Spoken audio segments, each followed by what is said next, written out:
안녕하세요. 커피앤톡입니다. 오늘도 와주셔서 감사드리고요.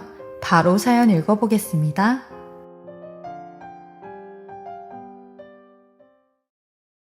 안녕하세요. 전 올해로 64살 된 사람입니다. 아직은 아줌마이고 싶은 할머니인데요. 손주까지 둘이나 봤으면 할머니가 맞긴 하겠네요. 요즘 따라 나이를 먹어가는 게 괜시리 서럽고 인정하기 싫어서 호칭으로나마 젊게 불리우고 싶나 봐요. 이 정도 나이를 먹은 사람이라면 웬만한 모진 풍파는 다 겪었다 생각을 하시겠지만 제 인생에 또 한 번의 풍파가 닥쳐와 이렇게 사연을 보내게 되었습니다. 제 하나밖에 없는 딸내 부부의 이야기인데요. 저는 딸 하나, 아들 하나를 둔 평범한 엄마이고 평생 집안일을 했던 주부였어요. 다른 건 못해도 집안일은 평생 해왔기에 가사에 관한 일은 전부 다 자신이 있었어요. 그래서 만약에 애들 아빠가 직장에서 잘리거나 회사를 그만두게 되어도 밖에 나가서 가사 도우미 정도는 할 수 있겠다 생각을 했죠. 솜씨 좋은 친정어머니 덕에 음식도 꽤 했고 손주 2명을 다 제 손으로 키워서 육아도 나름 내공이 쌓여 있었어요. 큰아들은 아직까지 장가를 가지 못했는데 둘째 딸은 25살에 일찍 시집을 가서 애도 바로바로 낳았거든요. 그래서 직장 다니는 딸과 사이를 대신해 제가 손주들 유치원 갈 때까지 다 키워주었어요. 그때 당시 제 나이가 52살이었는데 아무래도 제가 주변 친구들보다는 빨리 할머니가 된 편이라 제 친구들은 절 보고 손주 키워주는 건 절대 하지 말라고 신신당부를 했었어요. 본인들은 손주 봐도 절대 안 키워줄 거라면서요. 하긴 저도 젊었을 땐 친구들과 같은 생각이었죠. 여태까지 고생하며 자식들 다 키워놨는데 또 황혼육아까지 하라고 하면 절대 안 할 거라고 했었어요. 하지만 제 호언장담과는 다르게 막상 딸과 사위가 힘들게 사는 걸 보니 엄마로서 도와줄 수 있는 게 이거라면 이거라도 도와줘야지 싶어 황혼육아를 시작하게 된 거죠. 근데 막상 딸이나 사위 중 누가 하나라도 마음에 안 들었다면 저도 황혼육아는 안 했을 거예요. 근데 워낙 저한테 잘했기에 저도 2팔 걷어 딸내 부부를 도와준 거죠. 특히 저희 사위가 저한테 참 잘했는데 아들이 들으면 좀 서운할지라도 가끔 아들보다 더 아들처럼 저를 잘 챙겨주곤 했어요. 게다가 딸과 사위는 고등학생 때 2년 정도 사귄 사이라 그때부터 사위는 잘 알고 있었죠. 그때도 어머님 소리를 하며 저를 잘 따랐는데 둘이 서로 다른 지역에 있는 대학에 가더니 몸이 멀어져 헤어졌다고 했어요. 하지만 대학 졸업할 때쯤 다시 만나 결혼까지 하게 된 거죠. 어린 나이에 결혼을 했는데도 사위는 저희 딸 눈에 눈물 한 방울 흘리지 않게 했고 가장으로서 남편으로서 아빠로서 그 역할을 톡톡히 해왔어요. 외동으로 자랐는데도 남들 배려할 줄도 알고 어른 공경할 줄도 알며 항상 예의 바르게 행동을 했어요. 사위가 이런 성격을 가진 것도 다 가정교육 때문이었는데 안사돈이 학교 선생님이었어요.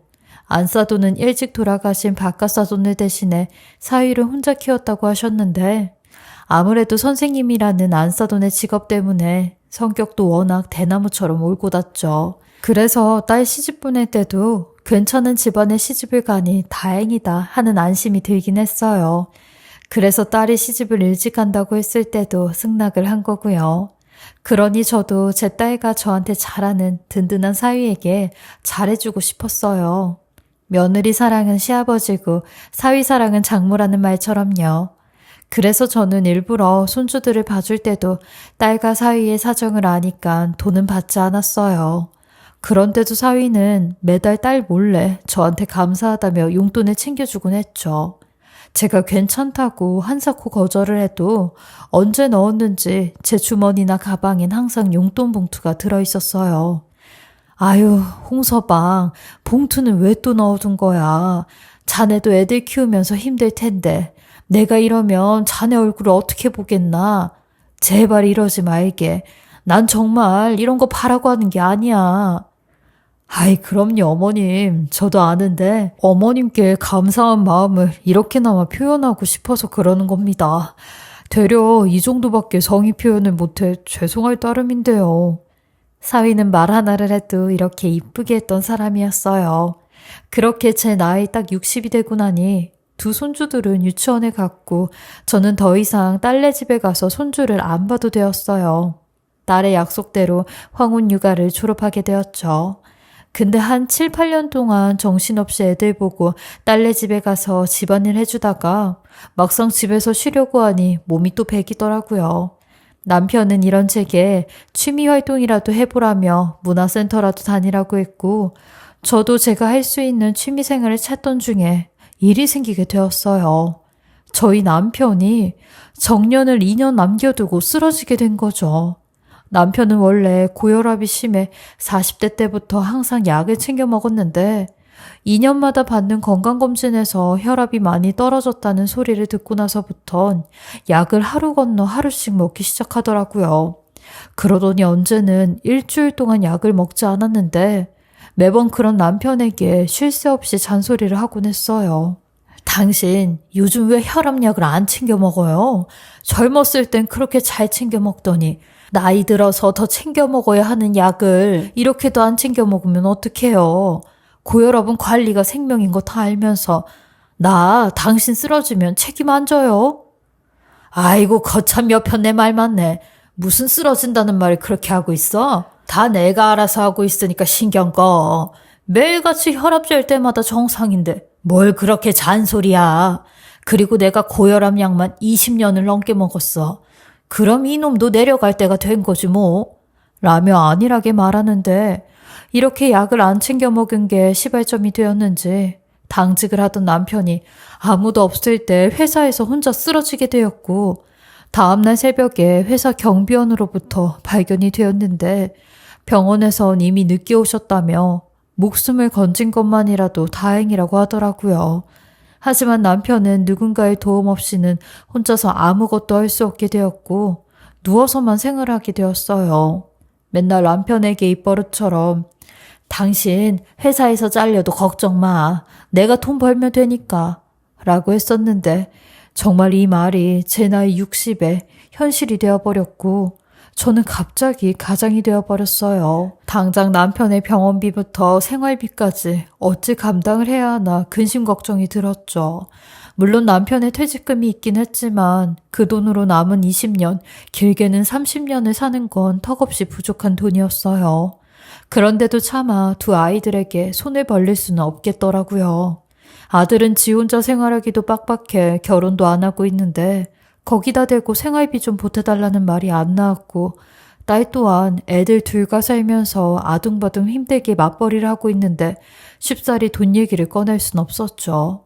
남편이 이렇게 되면서 자식들도 제 눈치를 보길래 제가 먼저 애들을 불러놓고 이야기를 했어요. 오늘부로 엄마 생활비는 엄마가 벌어서 쓸 테니까 니들은 우리 걱정하지 말고 열심히 살아. 요즘엔 자식들이 부모 돈 안 가져가는 것만 해도 효도라고 하더라. 그러니까 우리 걱정은 말고 니들 앞가림 잘하면서 살아. 그게 도와주는 거야. 나도 너희들한테 부담 안 가게 나 혼자서 일하면서 살 테니까. 엄마, 그래도 내가 여유 있을 때마다 큰 돈은 아니지만 조금씩 챙겨서 드릴게. 못난 딸이라 미안해 엄마 라고 하는데 딸에게 미안한 마음도 컸지만 사위 볼 면목도 없더라고요. 요즘 젊은 사람들은 양가 부모님한테 효도도 공평하게 해야 된다고 만약에 친정에 30만 원 주면 시댁에도 똑같이 30만 원을 줘야 된다고 주변에서 인기 들어왔어요. 그러니 저희 딸이 부담이 많이 갈 거라 생각이 들었고 사위 눈치도 많이 볼 거라 생각이 들었어요. 그래서 웬만하면 제 스스로 돈을 번다고 한 거였죠. 게다가 사돈은 저희 형편과는 달리 평생 교직에 몸을 담궜던 분이니 연금이 매달 꼬박꼬박 나와 애들한텐 손을 안 벌리고 계신다고 들었거든요.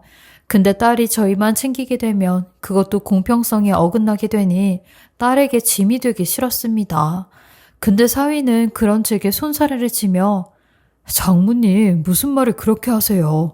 가족끼리 힘들 땐 서로 돕고 힘이 되어줘. 저희도 넉넉하진 않지만 매달 20만 원씩은 드릴 수 있을 것 같아요. 저도 그거밖에 못 드리는 못난 사위라 죄송합니다 어머님. 이라고 하는데 염치 없지만 그럼 제가 직장을 구할 때까지만 도와달라고 했네요. 그렇게 저는 아픈 남편을 집에 두고 여기저기로 일을 알아보러 다녔어요. 제 나이에 할 수 있는 일은 당연히 청소나 설거지 그리고 단순 작업이라 생각했고 퇴짜 맞을 것도 각오하며 아는 사람들을 총동원해 일자리를 알아봤습니다. 그렇게 처음 시작한 일은 가사 도우미 일이었는데 아무래도 제 30년 넘는 주부 경력이 도움이 많이 되었고 저를 찾는 사람들도 꽤 많아졌어요. 그리고 가끔은 파트타임으로 2~3시간 정도 손님 대접을 하는 집에 가서 설거지랑 뒷정리하는 일도 했어요. 대부분 그런 집들은 아주 으리으리한 곳이었고 흔히 말하는 파티를 여는 그런 여유 있는 사람들이었죠.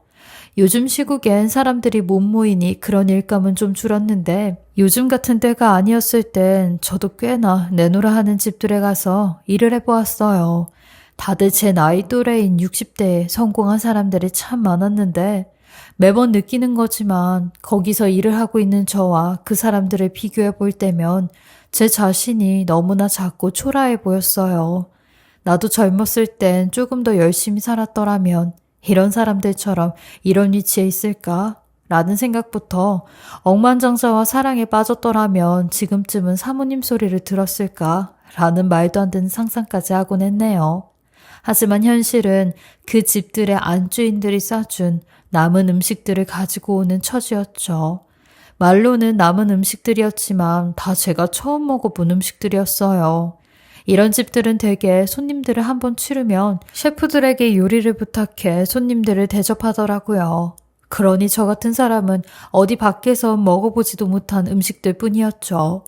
처음엔 자존심이 상해 그 집 안주인들이 싸주는 음식들은 쳐다도 보지 않고 가지고 오지도 않았는데 이것도 참 없는 사람이 이렇게 자존심을 세우니 객기로밖에 안 보이더라고요.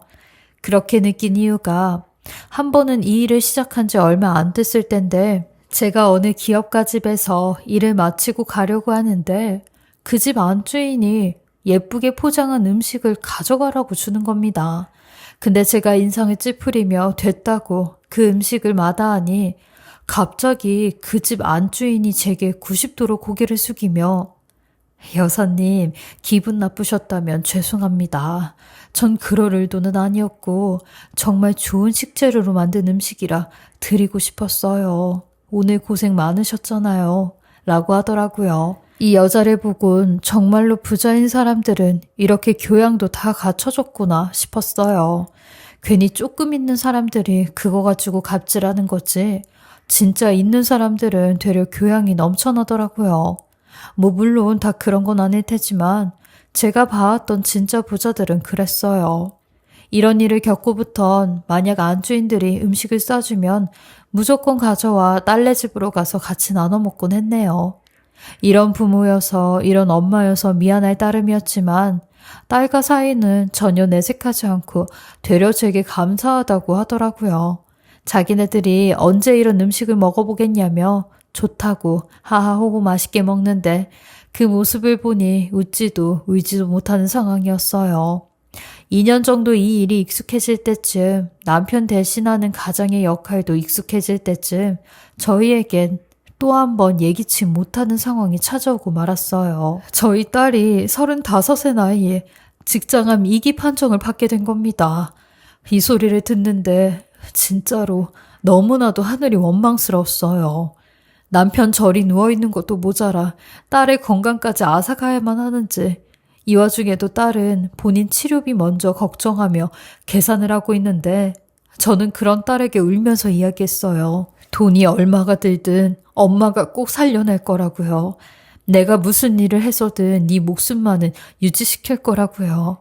이날 딸이랑 사위랑 밤새도록 목 놓아 울었어요. 하지만 이 고약한 암은 돈을 떠나 딸을 너무나 힘들게 하였고 수술 후에 항암 3회 만에 폐혈증으로 죽을 뻔한 위기까지 모면을 하였어요. 다행히 수술은 잘 돼 그 후 항암 없이 위급할 때마다 대학병원에 가서 입원을 하였죠. 암은 전이와 재발이 제일 무서운 거라고 하는데 항암 치료가 안 되는 저희 딸과 가족들은 두려움 속에서 하루하루를 버티며 살아가고 있었죠. 딸의 상태가 제일 심했을 때는 소화도 못 시켜 스텐트에 음식물이 끼는 상황까지 왔는데 그것 때문에 배가 빵빵해져 콧줄로 뱃속 찌꺼기를 꺼내기까지 했어요. 그리고 다시 스텐 시술을 하며 버텼는데 그런 모습을 볼 때마다 제 심장은 날카로운 물체로 마구 찢기는 듯 했고 아파도 아프다 말하지 못하는 딸을 붙잡고 얼마나 많이 울었는지 몰라요. 한 달이면 보름은 넘게 병원에 가니 병원에 갈 때마다 드는 돈은 천문학적으로 깨지기 시작했죠. 그걸 19년도부터 2년 동안 해왔으니 집안의 가세 또한 급격하게 기울기 시작했어요. 어려운 형편에 20개월 동안 생활비 포함 8,500만 원 돈을 썼는데 보험금으로 받은 3천만 원 정도 되는 돈은 이미 다 썼죠. 게다가 이런 상황에서 저는 일과 손주들의 육아를 병행했고 남편의 간호까지 했는데 아마 저같이 삶이 나락으로 떨어진 사람은 없었을 거예요. 정말 몸이 10개라도 모자랐다는 표현이 딱 맞았어요. 저는 어떻게든 딸네 집에 도움이 되고자 들어오는 일마다 마다하지 않고 닥치는 대로 했는데 그래야 그나마 사위 볼 면목이 있었어요. 사위도 딸의 병원비를 보탠다고 밤마다 대리운전을 한다며 나갔고 주말에도 무조건 밖으로 나가 알바를 하는 듯 했어요. 그리고 가끔씩 지방에 사는 사돈이 올라와 방학 때는 저 대신 아이들을 봐주곤 했죠. 집에 아픈 환자가 있으니 온 가족이 전부 다 비상사태가 되더라고요.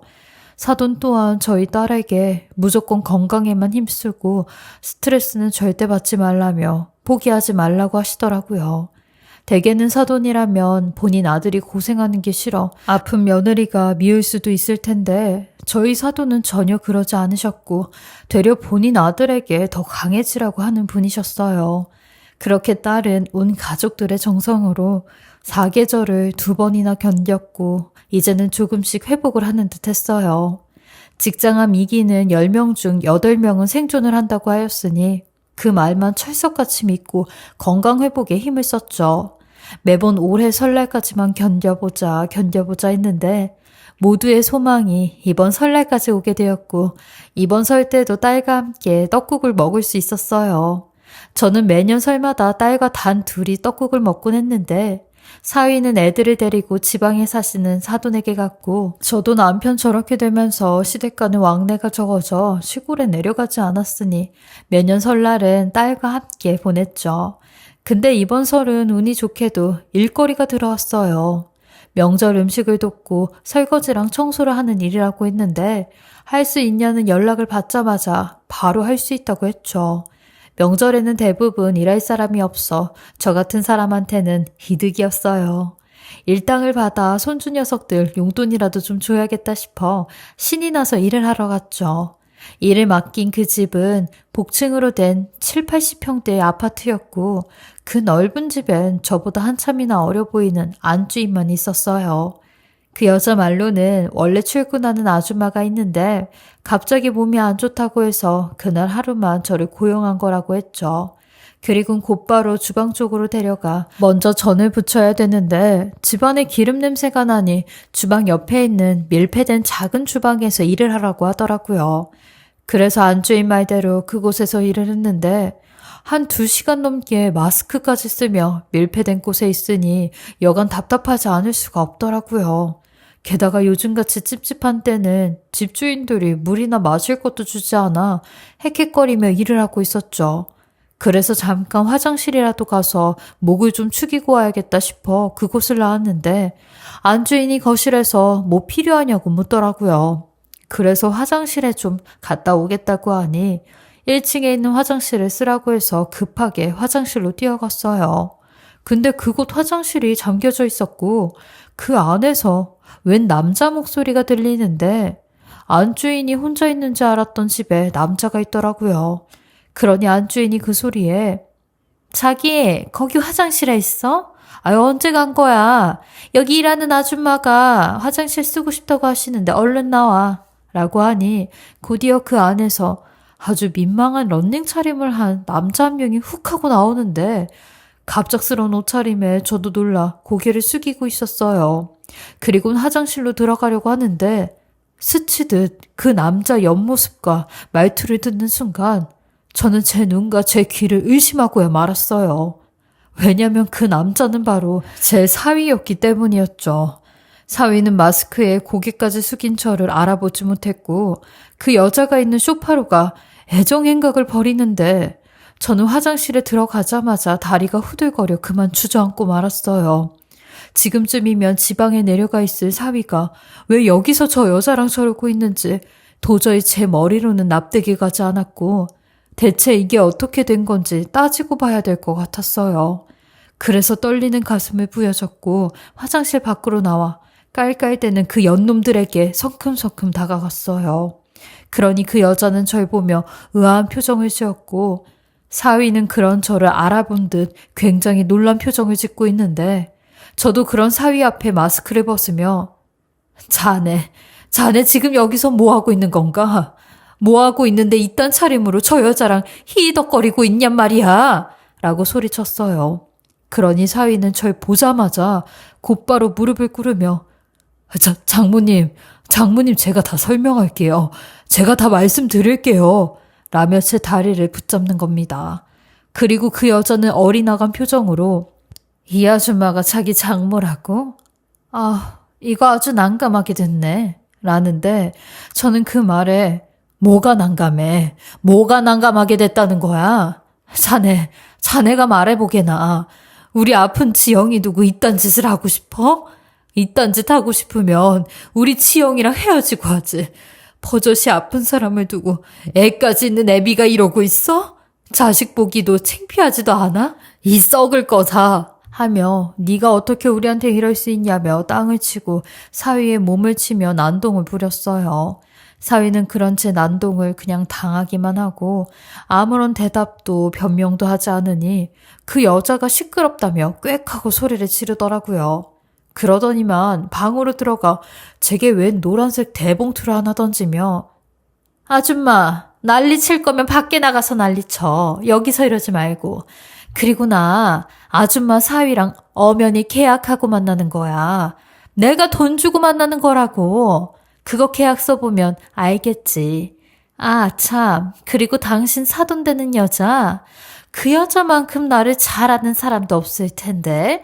라고 하니 사위가 갑자기 그 여자를 향해 소리를 치며 그 입 안 다물어? 제발 그만 좀 해. 그만 좀. 이라고 하는데 이건 또 무슨 소린가 싶었어요. 여기서 사돈이 왜 나오나 싶었는데 저 여자 말로는 사돈도 지금 이 사실을 알고 있다는 거였죠. 대체 이 모자가 우리 모녀에게 무슨 짓을 하고 있는 건지 어안이 벙벙했어요. 사위는 계속 저 여자 말은 듣지 말라며 그 서류도 가져가려고 하는데 저는 그 서류를 빼앗아 거길 빠져나왔고 나오자마자 서류에 써져 있는 계약서를 빠짐없이 싹 다 읽어보았어요. 그 계약서엔 기가 차는 내용들 뿐이었는데 사위는 그 여자와 1년 동안 연인 관계를 유지하면서 그 대가로 돈을 받기로 한 겁니다. 저는 이 계약서를 꾸겨들고 당장 사돈에게 전화를 걸었고 사실관계를 묻고 따져야 했어요. 사돈은 제 전화를 받자마자 화난 목소리로 새해 복 많이 받으시라고 하더군요. 사람을 놀리는 것도 아니고 저와 제 딸 뒤에서 이런 파렴치한 짓을 하는 두 모자가 아주 소름이 끼쳐 사돈에게 사돈 말대로 새해인데 새해부터 아주 기분 잡치는 일이 생겼네요. 사돈 아들이 러닝바람으로 장희령이란 여자랑 한 집에 있는 거 저한테 다 들켰어요. 그리고 그 여자한테 돈 받고 연애한다는 계약서까지 다 받고요. 사돈 정말 이걸 다 알고 있으면서 눈 감아준 거예요? 이게 대체 사람이 할 짓이냐고요. 사돈 이중인격자예요? 앞에서는 아주 고고한 척하다니 뒤에서는 이렇게 더러운 일을 꾸미고 있었냐고요. 라며 미친 사람처럼 머리에 거치는 거 없이 막 내뱉었어요. 근데도 사돈은 뭐라고요?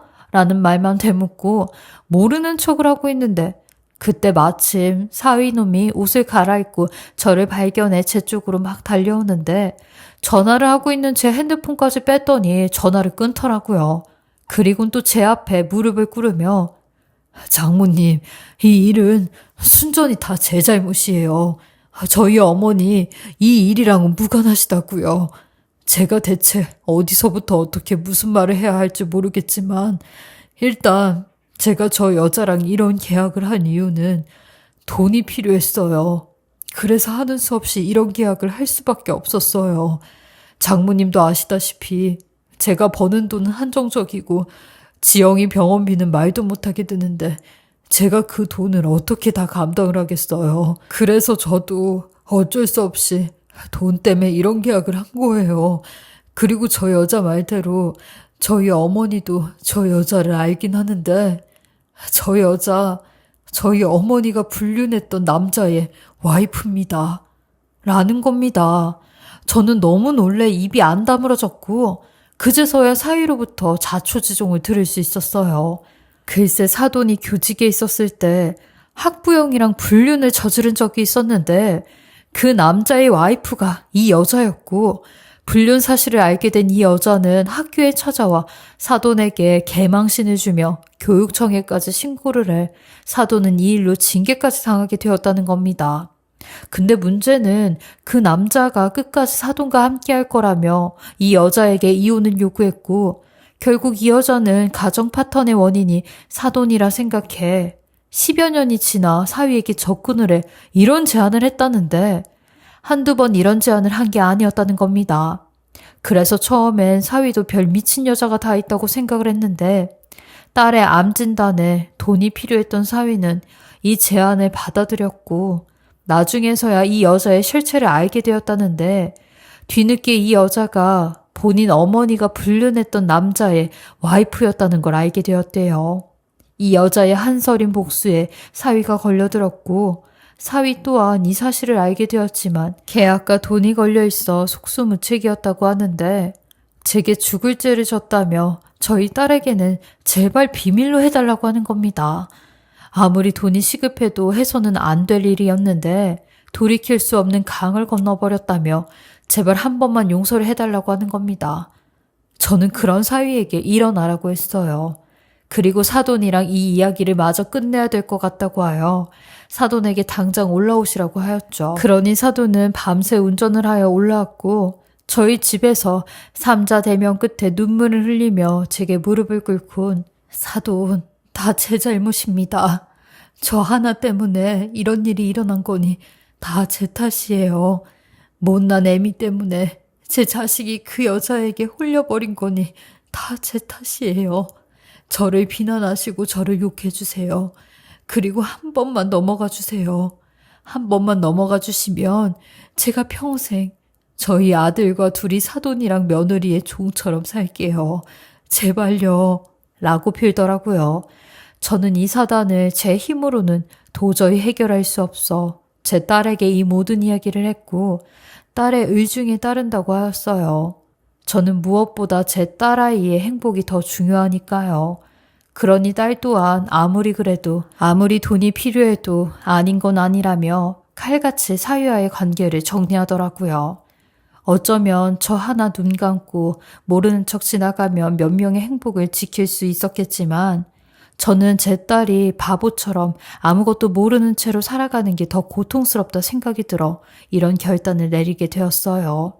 그리고 딸은 조만간 법원에 가서 이혼 서류를 작성한다고 하더라고요. 그래서 지금은 애들 데리고 저희 집에 와서 사위와는 별거 상태로 있는데 사위는 하루가 멀다 하고 저와 딸에게 연락해 제발 한 번만 더 기회를 달라고 애원하고 있어요. 그리고 사돈 또한 쉼없이 연락을 하는데 저와 딸은 이미 마음 굳혔고 마음이 닫혀져 있어 더 이상은 이 관계를 유지할 수 없을 것 같아요. 매번 딸과 함께했던 설날까지만 견뎌보자고 했던 소망이 올해는 너무나도 힘들게 끝이 났고 딸의 건강이 악화될까 걱정스러운 마음뿐이에요. 하지만 저희 딸 의외로 씩씩하게 견디고 있는데 엄마로서 마음이 많이 무겁습니다. 제가 괜한 일로 딸을 힘들게 한 것 같은 죄책감도 들고요. 여러모로 참 힘들었던 명절이었네요. 부디 딸이 건강하게 저와 오래 살았음 하는 마음으로 글을 마치고요. 제 이야기 들어주신 모든 분들도 늘 건강하고 행복만 가득하시길 바랍니다. 그리고 올 한 해 좋은 일들이 넘쳐나시길 기원하겠습니다. 지금까지 커피앤톡이었습니다. 오늘도 끝까지 함께 해주셔서 감사하고요. 저는 다음 영상으로 또 찾아뵙겠습니다.